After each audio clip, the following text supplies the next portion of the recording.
سامعین ناظرین، infection control society آپ کی صحت کے لیے، آپ کی آگاہی کے لیے مضامین آپ کی سماعت کے لیے پیش کرتی ہے۔ کچھ مضامین ہم صحت کارکن اور ان افراد کے لیے جو صحت کے شعبے سے وابستہ ہے ان کے لیے بھی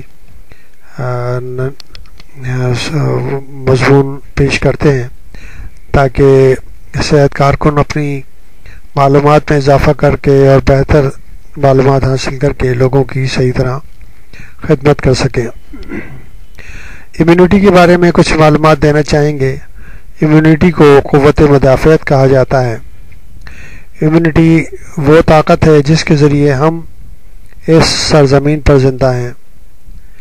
اگر امیونٹی نہ ہو تو انسان فوری طور پر جراثیموں کا اور بیماریوں کا شکار ہو کر ختم ہو سکتا ہے۔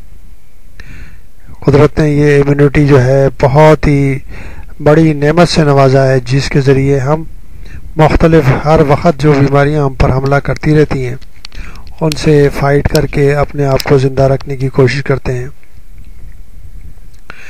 امیونٹی قوت مدافعت جسم میں موجود اس قوت کا نام ہے جو جسم میں جراثیم یا نئے مادے یا اینٹیجن کے داخل ہونے جانے کے بعد ان کے خلاف خون میں اینٹی باڈیز پیدا کر کے ان جراثیموں یا نئے مادوں کا کلی یا جزوی طور پر خاتمہ کر سکتی ہے۔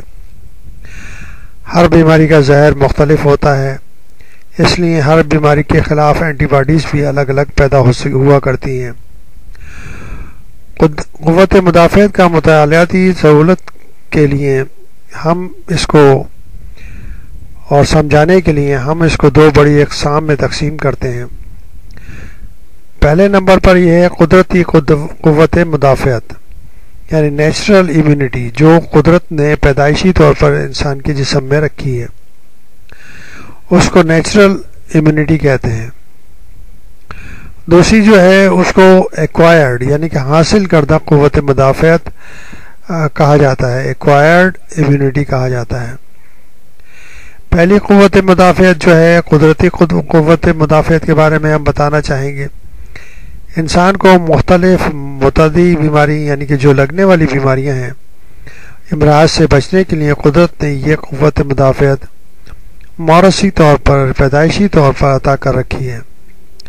حمل کے دوران والدین سے اولاد میں یہ خاصیت منتقل ہو جاتی ہے، یعنی کہ جن ماؤں کے اندر جن ماؤں کی صحت اچھی ہوگی اور قوت مدافعت بھی اچھی ہوگی ان کے بچے بھی بہتر قوت کے ساتھ پیدا ہوں گے، کیونکہ وہ قوت مدافعت ان کو ماں کی طرف سے مل جاتی ہے۔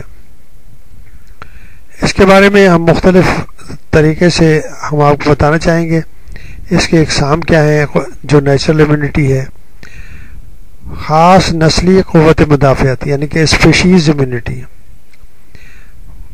قدرتی طور پر ہر جاندار میں ایسی قوت مدافعت موجود ہوتی ہے جس کے باعث وہ ہمیشہ چند ایک امراض سے بچے رہا کرتا ہے۔ مثلا کتوں میں ٹی بی کا مرض لاحق نہیں ہوتا۔ اس طرح کتوں کی ایک بیماری ہے جس کا نام جو ہے ڈسٹمپر ہے، جس کو ڈسٹمپر کہا جاتا ہے، وہ انسانوں میں موجود قوت مدافعت کے سبب لاحق نہیں ہوتی۔ تو مختلف انسانوں میں اور مختلف جانوروں میں کچھ بیماریاں ایسی ہیں جو کہ وہ ان کو لاحق نہیں ہو سکتی۔ اسی طرح جو گائے بھینس کو تپ دیکھ لاحق ہو جاتی ہے، جبکہ گدھا اور بکری کو اس مرض سے خاص اسپیشیز امیونٹی کی بدولت محفوظ رہتے ہیں۔ تو مختلف اسپیشیز، مختلف جاندار مختلف بیماریوں سے اپنی اسپیشیز امیونٹی کی وجہ سے بچے رہتے ہیں۔ نسلی قوت مدافعت ریشیل امیونٹی۔ نسلی قوت مدافعت قدرتی مدافعت کی ایک قسم ہے۔ مثلا انسانوں میں ان کی ایک نسل جیسے حبشی نسل کو زرد بخار اور ملیریا بخار نہیں ہوتا، کیونکہ قدرتی طور پر اس نسل میں ان امراض کے خلاف قوت مدافعت موجود ہے، جس کو ریشیل یا نسلی قوت مدافعت کہا جاتا ہے۔ انفرادی یا شخصی قوت مدافعت، مشاہدات سے یہ بات بالکل ثابت ہو چکی ہے کہ جب کبھی کوئی وبائی مرض پھیلتا ہے تو بہت سے لوگوں کو اپنی لپیٹ میں لے لیتا ہے، لیکن اسی علاقے کے اس ماحول کے چند لوگ اس وبائی مرض سے محفوظ رہتے ہیں۔ جو قوت ان کو اس وبائی امراض سے بچاتی ہے، میڈیکل کی زبان میں اسے انفرادی یا شخصی قوت مدافعت کہتے ہیں۔ قوت مدافعت کی اس قسم کا تعلق بھی فطری یا قدرتی قوت مدافعت سے ہی ہے۔ خاندانی قوت مدافعت یعنی کہ فیملی امیونٹی، بعض خاندانوں میں وبائی امراض یعنی کہ جو بیماریاں ایپیڈیمک کے طور پر پھیلتی ہیں، وبائی امراض کے علاقوں میں بھی مرض سے محفوظ رہتے ہیں، کیونکہ ان خاندانوں کو قدرتی طور پر بعض امراض سے محفوظ رہنے کی قوت موجود ہوتی ہے۔ خون کے گروپ اور قوت مدافعت، خون کے گروپ کا بھی قوت مدافعت سے بڑا تعلق ہے، کیونکہ دیکھا گیا ہے کہ اکثر او گروپ کے حامل افراد کو ڈیوڈینل السر اور ایک گروپ کے حامل افراد کو معدے کے یعنی کہ گیسٹرک السر میں مبتلا ہو جاتے ہیں۔ تو اس طرح یہ گروپ یعنی کہ بلڈ گروپ سے بھی کچھ تعلق بھی نظر آتا ہے۔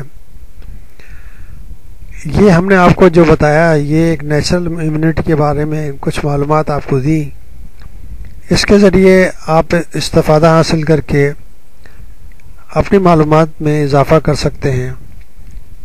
مزید معلومات ہم اگلے مضمون میں آپ کو بتائیں گے۔